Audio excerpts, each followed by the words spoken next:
Super সানডেতে বিশ্বকাপের মহা গুরুত্বপূর্ণ ম্যাচ। মুখোমুখি হয় দুই চিরপ্রতিদ্বন্দ্বী ভারত ও পাকিস্তান। টস জিতে আগে বোলিংয়ের সিদ্ধান্ত নেন পাকিস্তান অধিনায়ক সালমান আলী আগা। ইনিংসের প্রথম ওভারেই বোলিংয়ে আসেন সালমান, তুলে নেন অভিষেক শর্মার উইকেট। মাত্র 1 রানে ভারতের প্রথম উইকেট তুলে নেয় পাকিস্তান। দ্রুত প্রথম উইকেট তোলার উল্লাস বেশিক্ষণ ধরে রাখতে পারেনি দলটি। উইকেটে শুরু হয় ঈশান কিষানের ব্যাটিং তাণ্ডব।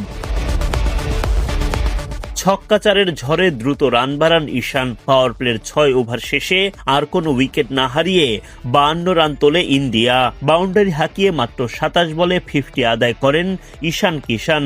পাকিস্তানি বোলারদের তখন দিশেহারা অবস্থা।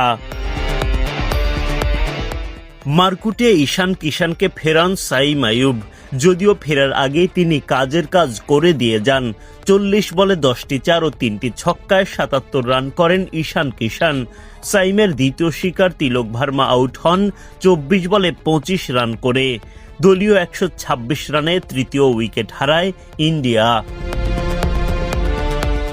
হার্দিক পান্ডিয়াকে শূন্য হাতে ফেরত পাঠান সাইম আইয়ুব। এরপর ইন্ডিয়ার হয়ে উইকেটে হাল ধরেন সূর্যা কুমার যাদব ও শিভম দুবে।